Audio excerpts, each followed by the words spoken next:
One of the things that I'll mention is the APA notes that there is insufficient evidence to establish a definite threshold for the severity of closed head injuries, but their suggestion is that look out for two of the three of these items: a period of unconsciousness lasting more than 5 minutes, a period of post-traumatic amnesia that lasts more than 12 hours after the injury, or onset of seizures, something that's, you notice that they're getting worse, that occurs within the first 6 months after the injury or the closed head injury.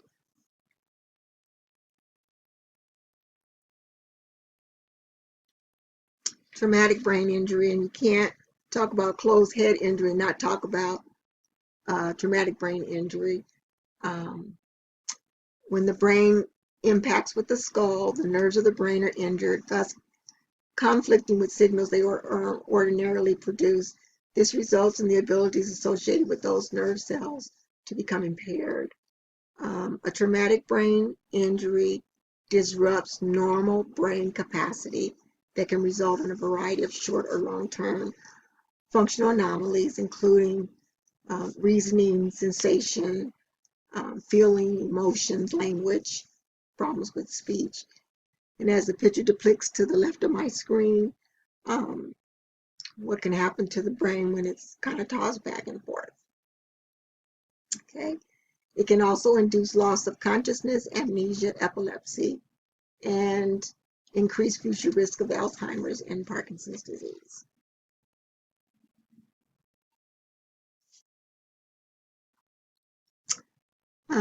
Now to post-concussion syndrome. It's a complicated disorder in which multiple symptoms such as headaches and dizziness persist for weeks and sometimes months after the injury that caused the concussion to begin with.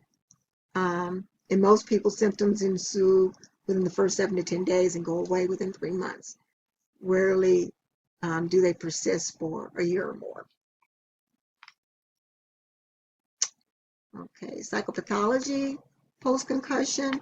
Some things to keep in mind is that the risk of sustaining a traumatic brain injury is enhanced by pre-existing psychopathology, expressly ADHD and aggression and psychosocial adversity.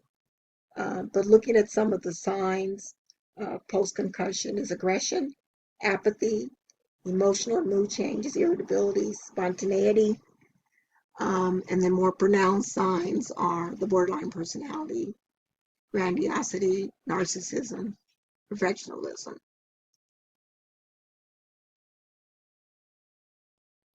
Second impact syndrome is when an individual sustains a closed head injury or concussion and they return to their activities too soon, having not fully recovered.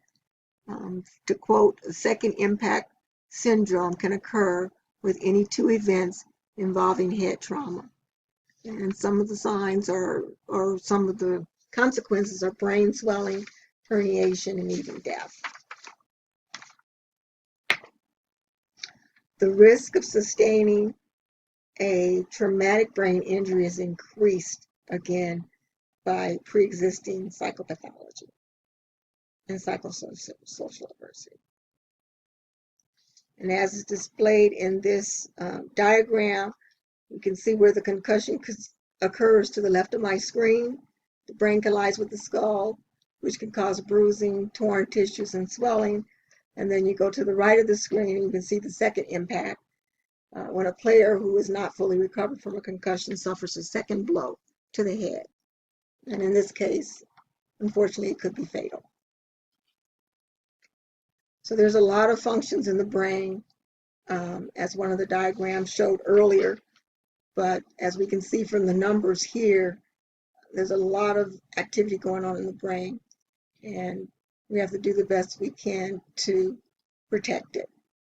Anatomy and function of the brain, mechanism of closed head injury. Here, because of closed head injury trauma, There's brain swelling. Extreme pressure on brain cells is created. There's no place, again, for that blood to go beyond the skull. Injury to delicate brain cells is unavoidable as the brain tissues are forced to compress, causing injury to these cells. On occasion, the brain tissue may force its way through the eye socket and thus affect normal eye functions. Say God forbid. Etiology from a brain standpoint, the causes: blow to the head, slip and fall, altercation, trauma to the head, knocking into the skull. And the mechanisms for injury: acceleration, deceleration, rotational injuries, and penetrating, which is not the case with our closed head injury. It's no puncture.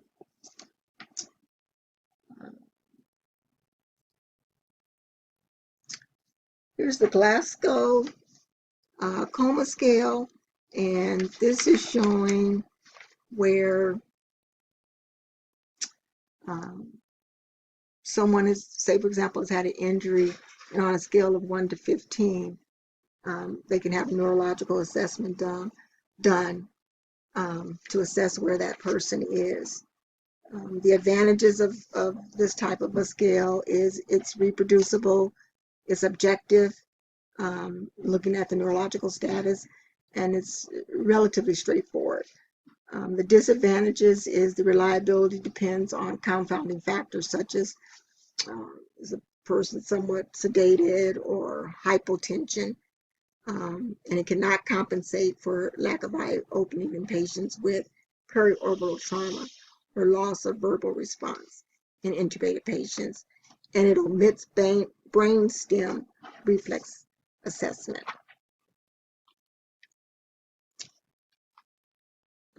Closed head injury treatments: mild cases, rest, over-the-counter pain relievers.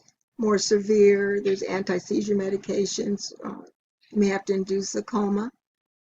For severe traumatic brain injuries, doctors will work to prevent further brain damage by easing the intracranial pressure.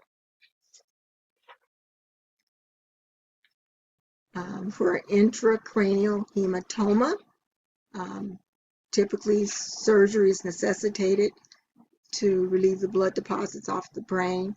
And then they may open what they call the window to the skull to accommodate the brain swelling until it subsides. The term came from a physician with Johns Hopkins who was a neck surgeon who had to find another way of doing surgery on an individual who had already had one tumor removed, and they needed to find a way to remove a second one. With the finding of the window in the skull, the surgery took 2 hours versus 6 hours in this case. And I quote, I looked at the window that already exists in the skull, behind the molars, above the jawbone, and below the cheekbone. And then we go into some stats. Most, prevalent ones is that from the CDC, this is 2002 to 2006, it's estimated that 1.7 million people have suffered a traumatic brain injury. A little bit over 1 million were seen in the emergency room, 275,000 hospitalized, and 52,000 of those died. About 75% of the traumatic brain injuries that occur each year are concussions or other forms of mild traumatic brain injury.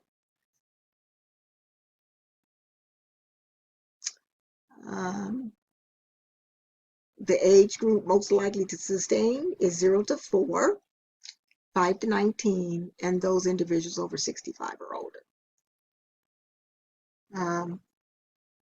Maybe no surprise, but males in every age group have a higher rate of traumatic brain injuries. And then we talk a little bit about how these injuries occur, and their falls, auto accidents, altercations, and then there's some exceptions. 62% of the falls related traumatic brain injuries seen in the emergency department among children ages 14 and younger, 62%. And this was between 2002 and 2006.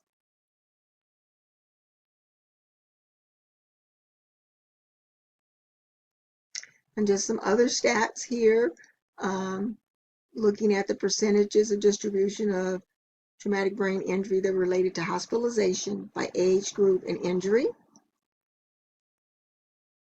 And the next one is deaths. Percentage distribution of traumatic brain injuries related to death by age group and injury.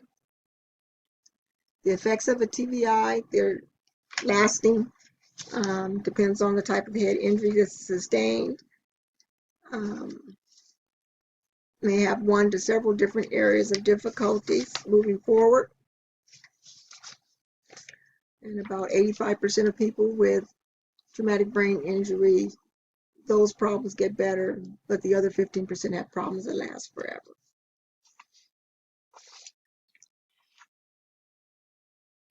Long-term consequences, as we discussed there, if it's ongoing, you're looking at the physical, the emotional, cognitive, and any person that has had a brain injury is at risk of later having a seizure. Seizures are a result of a damaged cells in the brain and occur right after or even years after having a traumatic brain injury. Lastly, the goal of treatment after any injury is to manage the symptoms effectively. And we just have to be very aware of what's going on and to seek help or to render assistance as quickly as we can. Thank you.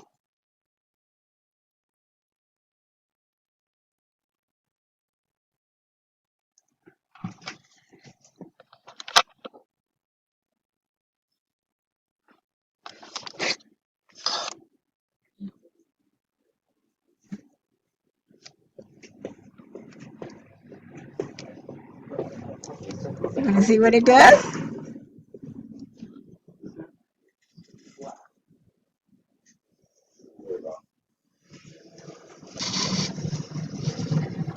I'm not going to record it again. I had to record it twice because I did something wrong. I'm not sure.